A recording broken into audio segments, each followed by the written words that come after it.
warahmatullahi wabarakatuh. Terima kasih banyak Pak Rektor atas sambutannya. Thank you very much Profesor Dr. Abdul Pirol as Director of IAIN Palopo. Now we would like to proceed to the next agenda, which is the presentation from Mr. Kausu Saneh as leader of Movement Islamic Research and Dakwah from University of Gambia. He will deliver his speech about opportunities and challenges of halal industry in Gambia, Africa. Please welcome Mr. Kausu Saneh.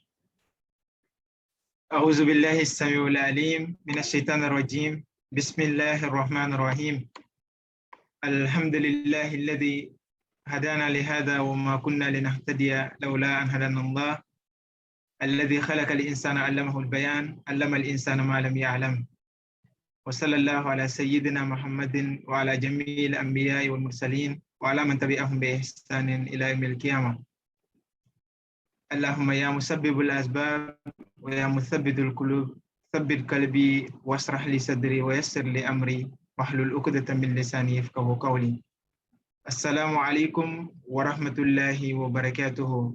Waalaikumsalam warahmatullahi wabarakatuh. Waalaikumsalam warahmatullahi wabarakatuh. Waalaikumsalam warahmatullahi wabarakatuh. Waalaikumsalam warahmatullahi wabarakatuh. Waalaikumsalam warahmatullahi wabarakatuh. Mashallah. Alhamdulillah. We are very well happy. تصرفنا جدا لأن نحضر معكم. Waalaikumsalam warahmatullahi wabarakatuh. Alhamdulillah. Thank you very much for your wonderful. Waalaikumsalam warahmatullahi wabarakatuh. People are still responding. Alhamdulillah.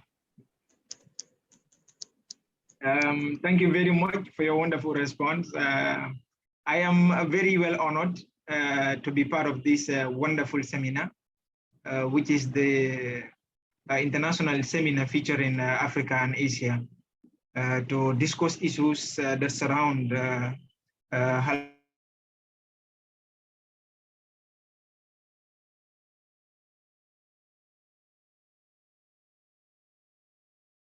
entrepreneurship.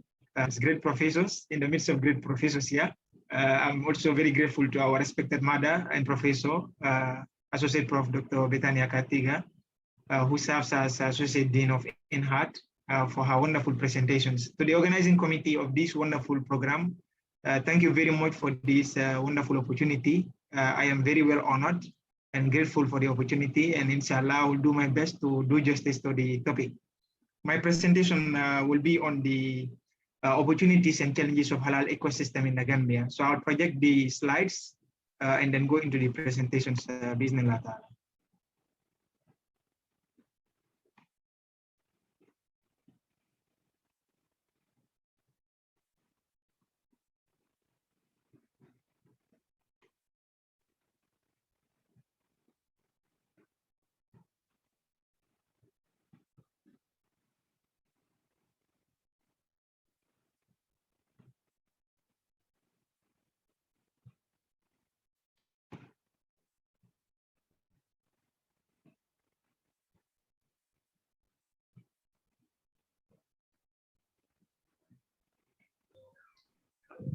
Can you share the screen, or I will help you? The slides are loading. I hope that it will quickly project so that we can proceed. Okay. Or maybe I can help you to share your slides. Yes, if it is quicker there, it's also fine. I am trying from here though.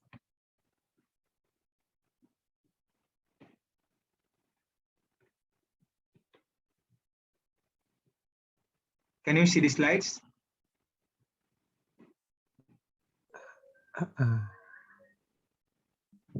I think this one is the folder. Okay, it's loading. We give it 1 second.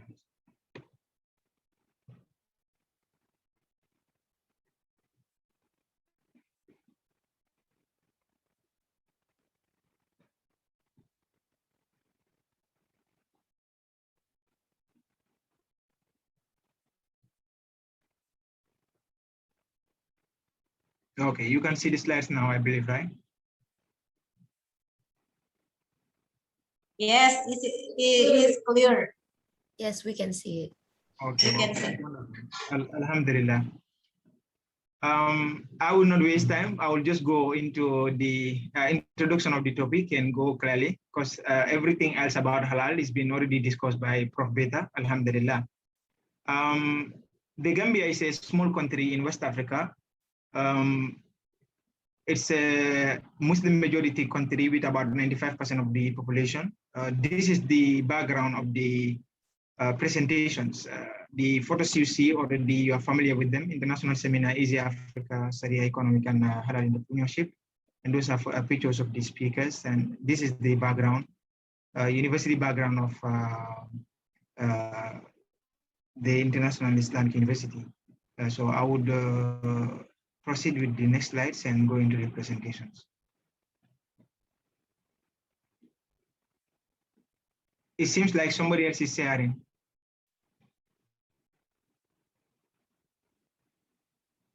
Okay, you are sharing instead now. Yeah, this is the speaker's profile. You already probably heard about my name. My name is Kaususani. Of course, I'm the leader of the Movement for Islamic Research and Dawah. It's an Islamic research foundation registered in the Gambia. It's been running for about 6-7 years now. Alhamdulillah, it's the most vibrant and the most impactful youth organization in the Gambia. That's the official name of our country also, the Republic of the Gambia. And that's the program that I study. And these are the these are among the few books that I've authored. And the areas that I lecture in MIRD are normally Quranic exegesis, Tafsir al-Quran, and also comparative sciences. And my areas of specialization in research are Quranic sciences, halal industry, theology, and comparative religion. Okay. This is the program outline. I will be talking about the facts about Gambia, so that some of you, I'm sure, you might probably even never heard of the Gambia because it's a small country. And then those of you also that are not familiar with Africa as a whole continent, I will brief you something little about African history, so that you have a clue about where is Africa and what it represents and the role it plays in Islam. And I'll proceed on to the opportunities and challenges of halal ecosystem in the Gambia. So this is just halal commandments. You can proceed to the next slide.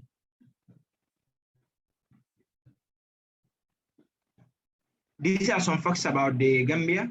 The official name of the country I've already introduced. The location is in West Africa.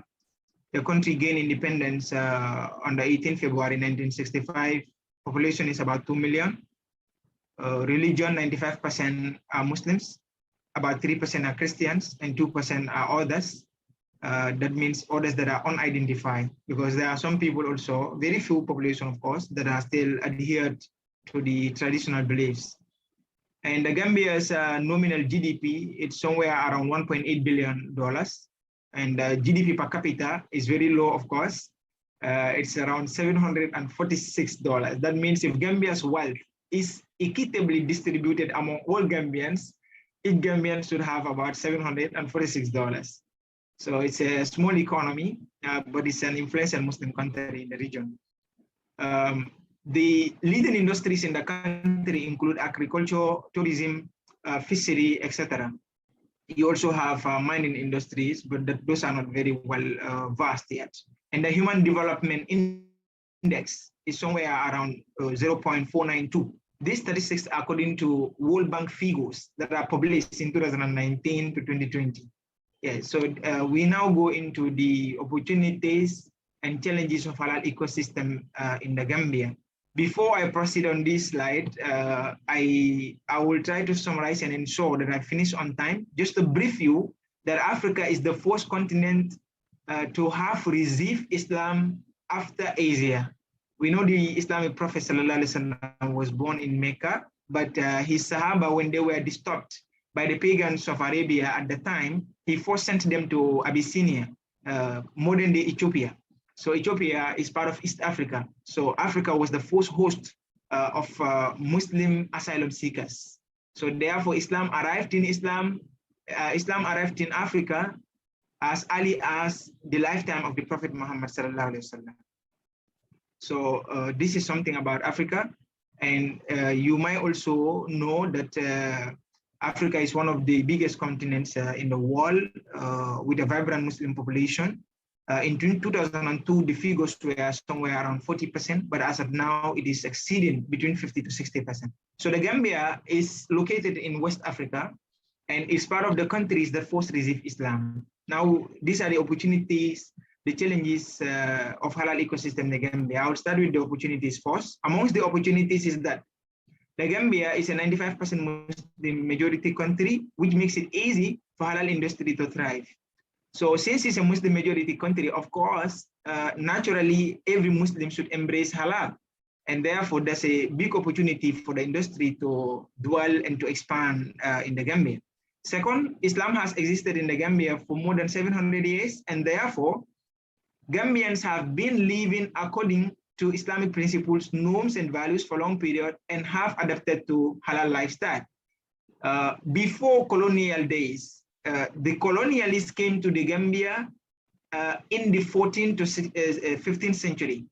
So before their arrival, Islam has been in the Gambia for several centuries already, and therefore Muslims have started practicing through the Majlis system. The Majlis system is a local way of teaching Islam, where the scholar will gather students in his hometown, and they will normally survive on farming, low-income farming, not mechanized farming. We call it subsistence agriculture. So you grow crops like coos, cassava, maize, and groundnut, and you cultivate them and feed yourselves on them. So in our early days, like during my childhood, we were not used to imports. We did not import any food in our areas. We survived mainly on what we grew. So there was a popular slogan on grow what you eat and eat what you grow. So the Majlis systems were promoting halal lifestyle already before the colonial impact. And this is another important opportunity for the survival of halal ecosystem in the Gambia.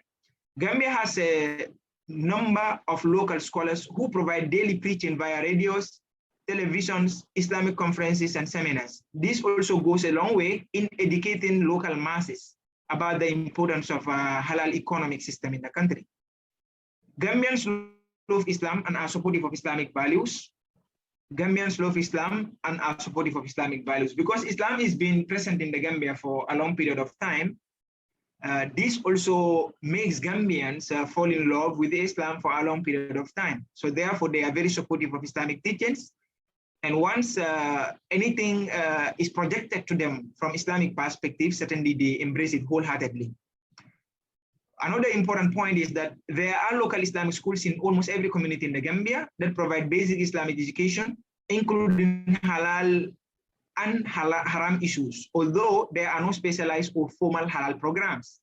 So this means the Gambia yet does not have formal halal institutions, but the madrasas and the local majlis schools, the local majalis, they do teach programs related to haram and halal issues. And this helps the Gambia's entrepreneurs to be able to embrace halal systems in their daily dealings, in their business transactions as well. And it also plays an impact and a role in driving and in making an impact on the national economy of the Gambia. Another important point, yes. If you could slide back just a moment. Yes, another important point I was mentioning is Muslim businesses are now growing to match and to compete in the industry. And the last point is MIRD has plans to establish an Islamic research college, which will offer formal halal education. So you can proceed to the next slides. These are the key important opportunities in the survival of halal ecosystem in the Gambia. Our movement for Islamic Research and Dawah is working very hard. We've already secured the right plots of land to establish a formal Islamic Sharia college that will be teaching and providing the population and the public with the formal halal education. So this will also be a very important contribution. All these are part of the important opportunities. Now we go into the challenges of halal ecosystem in the Gambia.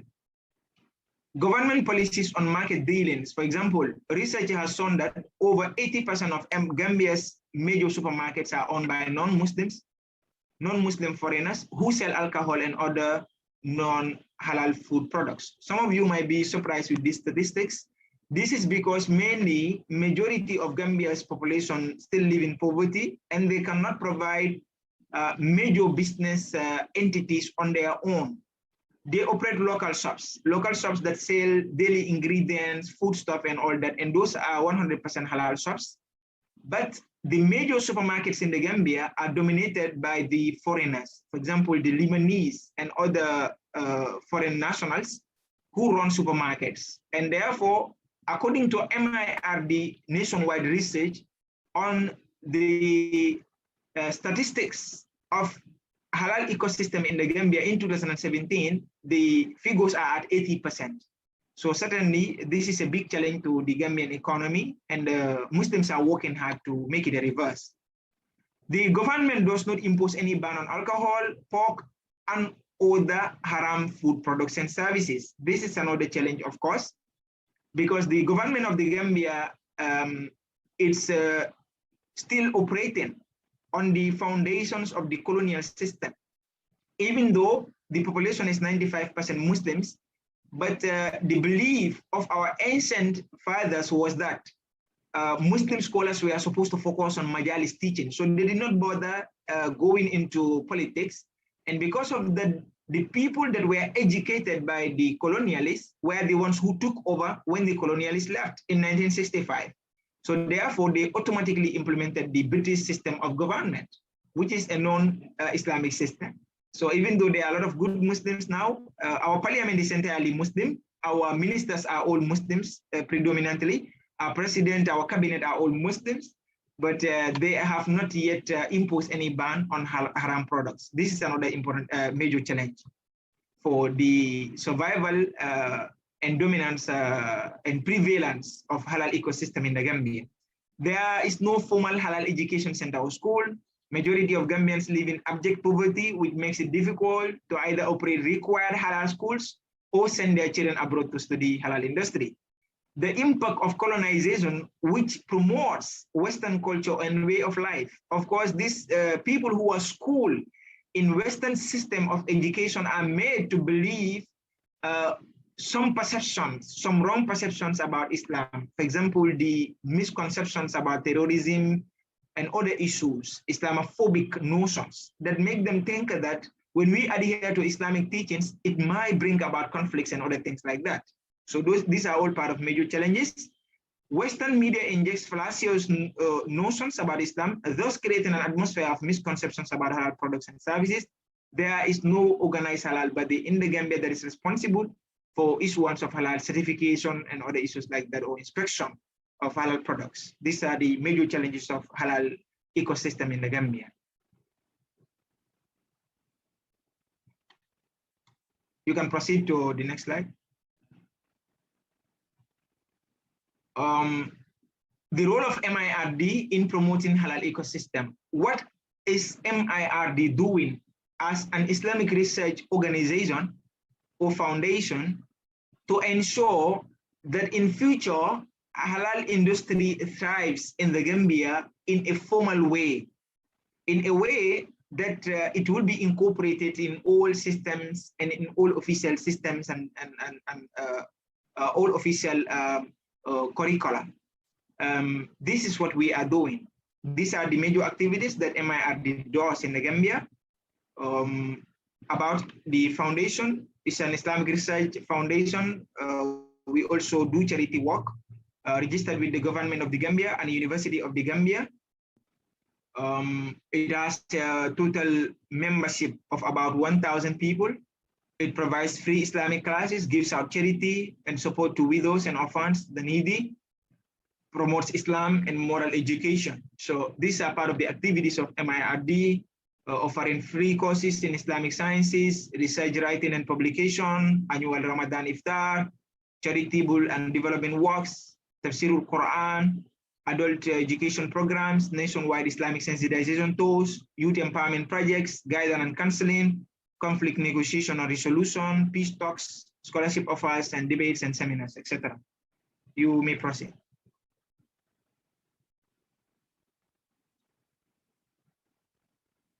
Now, this one presents the role of MIRD in promoting halal ecosystem in the Gambia, ways through which MIRD promotes halal lifestyle in the Gambia by providing free Islamic classes to the youths to educate them about Islamic teachings and moral conduct, by conducting conferences, seminars, and training workshops nationwide on Islamic values, norms, and moral conduct, by donating free Islamic dresses, books, and other useful materials to the youths and rural community to encourage moral and Islamic dress code.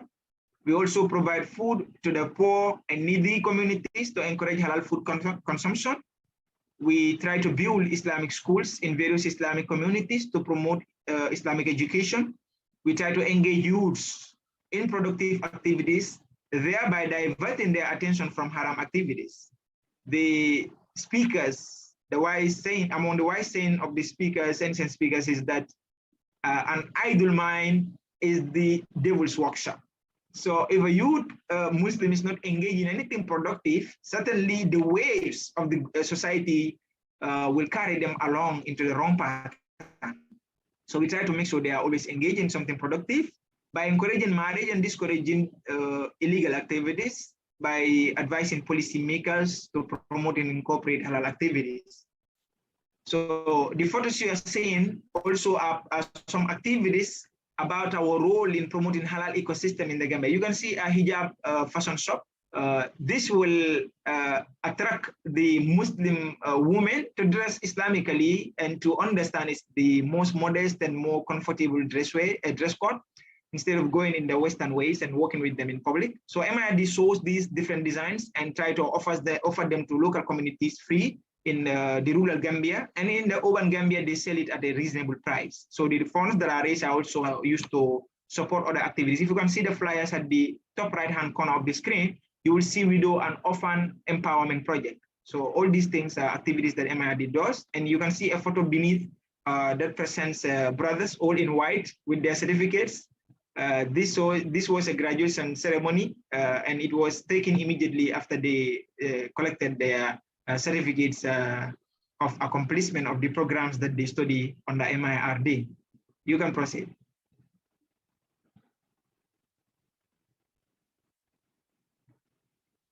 Recommendations for opposite gender limitations. These are outlines in the Quran, also in Surah Nur, about Gaddul Basar, how the men should lower their gaze and how the females should lower their gaze, so that the people can only be allowed to exercise their love and desire to each other in respected and recognized marital confinements. So these are all photos of MIRD. In the top right-hand corner, you will see me sitting in the middle there with my brothers in Islam. These are all members of MIRD, and this is exactly in the University of the Gambia Hall. So those of you that have not been to the Gambia, this photo is from the University of the Gambia Lecture Hall. This is the biggest hall at the University of the Gambia.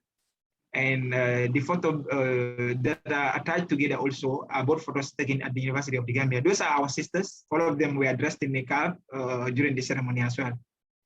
So you can move on to the next slide as well.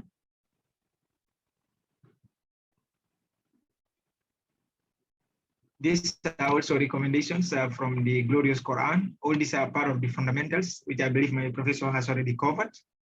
So these are your sisters. Those of our Indonesian sisters that are with us. These are your colleagues in the Gambia. They look forward to meeting you at an event they are organizing, All Sisters International Conference. We are expecting Prof. Beda to serve as the chief guest speaker. The corona delayed the activities, but we hope in 2022 it might hold towards nearby future. So it's open to everybody to attend, to embrace, and to promote Islamic brotherhood and sisterhood. You can proceed to the next slide.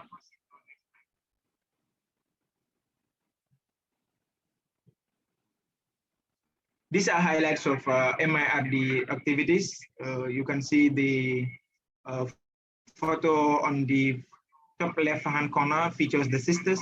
On the top right-hand corner feature the brothers. This was our annual graduation an Islamic conference, featuring myself as the speaker of the event. At this event, I was speaking on the concept of governance and politics in Islam, because it was an important topic at the time. The Gambia was recovering from a political impasse when the former president was defeated in an election and disagreed with the results. So immediately the aftermath, the conference came along, and there was a need to educate our people about conscious and productive and peaceful ways of political activities according to Islamic view. Yes, so these are all activities of MIRD. You can see our gatherings.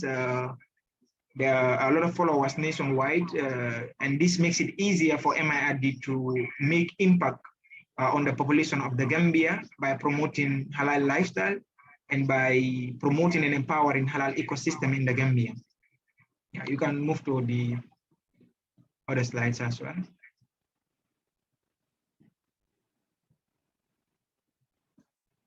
Striving on the path of Allah in promoting halal ecosystem.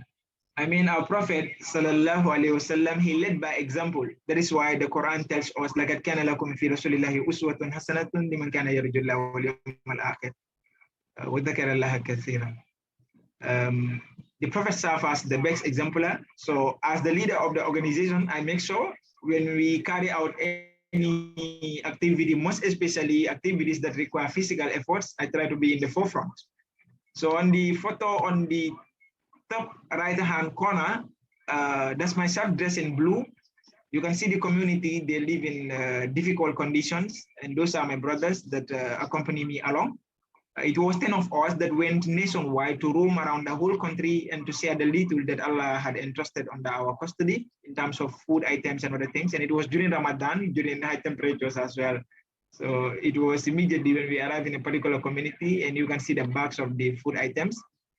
And the brother in the middle also with the cutlass cutting grasses is no other than myself as well. This was a land clearing exercise. Already this place is a tafis now, alhamdulillah. Our students are learning and memorizing Quran there. This was at the early stages of the work when we go there to clear the land, to make sure the ground is conducive for the machinery to do their work. But alhamdulillah, the place is done now, and the children are already memorizing Quran there, alhamdulillah. We have at least about 30 to 50 students that are memorizing Quran there now, and we hope to expand the capacity more. And the photo in the lower right-hand corner of the screen also shows us in a rural community, featuring myself with the brothers as well. This is also a land that we own in one of the local communities, very populated community, but there are no Islamic schools in their community. So we went there to secure a plot of land. We have been given 80 by 80 meters by 80 meters, square meters, 80 square meter to build an Islamic school there. The funds are not secure for it yet, but we are working on it to ensure in future we are able to provide them a school. So this was another clearing exercise. إنما المؤمنون الذين آمنوا بالله ورسوله ثم لم يرتابوا وجاهدوا بأموالهم وأنفسهم في سبيل الله أولئك هم الصادقون. This verse was revealed when the Bedouin Arabs claimed a higher rank for themselves, that they were mu'minun. And Allah said, you are not mu'minun yet, you are Muslimun. Because the true believers are those who possess these qualities. To invest on the path of Allah with their wealth, and to struggle physically in the path of Allah, and to invest their resources in the path of Allah. Allah says those are the truthful. So you can proceed to the last slides, so that once it is finished, if there are any questions about the presentations, I can respond to them. These are difficult times. I write the heading from zero to heroes. These are difficult times because MIRD started from scratch. We do not have any formal sponsors.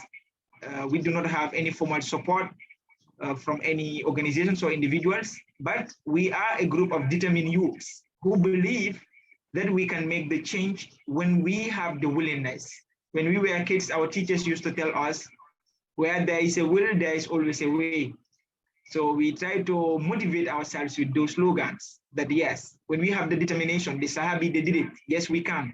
With limited resources, we can contribute our last dimes in the path of Allah, and we can roam around the country and make the changes physically. This is a masjid that we constructed in one of the communities, and the construction was so quick that within 1 month it was done, bi'idhnillah ta'ala. We were roaming to distribute food, and when we arrived in this particular community, they complained that they did not have a masjid and they had difficulties during rainy season. So alhamdulillah, we were able to raise funds among ourselves, and immediately we were able to make mud blocks, build it, get to the bush, cut down some trees and make plywood out of them, get some nails, and we had some carpenters among us, and they made the roof, and the corrugate was purchased, cement, and alhamdulillah, now it's a wonderful masjid. It looks very nice. You will not recognize it now if you see the picture. It looks very beautiful from inside out.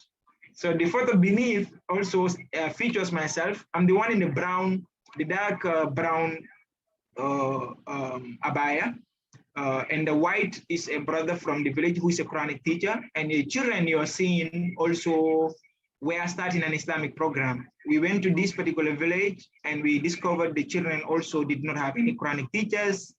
So we mobilized a teacher for them and tried to bring them together, launch an orientation for them, and went ahead with the presentations. So this how MIRD went about. It started with less than 10 members and stands at about 1,000 members now. This was only possible through continuous commitment and devotion to service. It started with less than 50 students, but now graduates hundreds annually in Islam and comparative areas. MIRD does not have any external sponsorship for the programs it runs. All the programs of MIRD are funded by MIRD members through membership contribution, donation from stakeholders, etc. MIRD conducts nationwide tours with very limited means, reaching to poorest communities to share knowledge as well as provide food aid to the destitute communities. MIRD has committed brothers and sisters who work hard on a daily basis without monetary resources to provide the best of Islamic education, moral training in various communities nationwide. We also run capacity building projects. For example, we conduct Tafsirul Quran, Arabic language classes, Quranic memorization projects, small-scale business training for the widows and orphans, and entrepreneurship projects as well to promote halal ecosystem in the Gambia. I think that's all for the presentation. You can go to the last slides for the bonus for everybody to have access to probably our media outlets. The photos here also features myself on the left-hand corner in the blue shirt, and one of my brothers also standing. He's the deputy welfare manager by my left-hand side. And that's myself trying to take a photo of the land that we were donated in the rural community. And I'm in the middle there also addressing the brothers. You can see some old women standing by the vehicle. That was the vehicle we used to travel to their community. So they received us at the booth, and they were really very happy. So this the photo at the lower hand corner of the screen also shows the brothers after clearing. You can see the land surface looks very clean, but it used to be very grassy.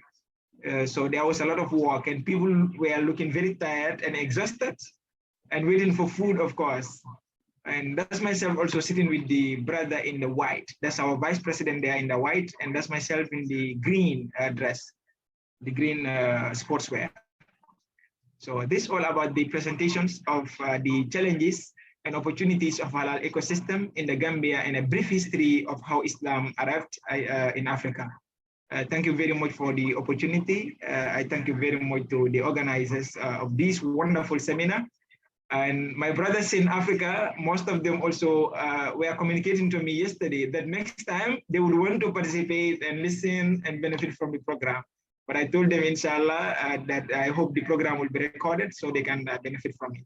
This is a wonderful collaboration, and I hope that everybody has benefited something about the opportunities and challenges of halal ecosystem in the Gambia specific, and a brief history of Islam's influence in Africa. Thank you very much. If there are any questions, I will be most happy to respond related to the presentation. Thank you very much. All right, thank you very much, Mr. Kaususane, for your wonderful presentation. And we will have the Q&A session after the third speaker session. So after this. So yeah, everyone, now we already know the opportunities and challenges of halal ecosystem in Gambia. So for the opportunities, there are some things that we can take. Like for example, Gambia is 95% Muslim majority country, just like Indonesia, a Muslim majority country.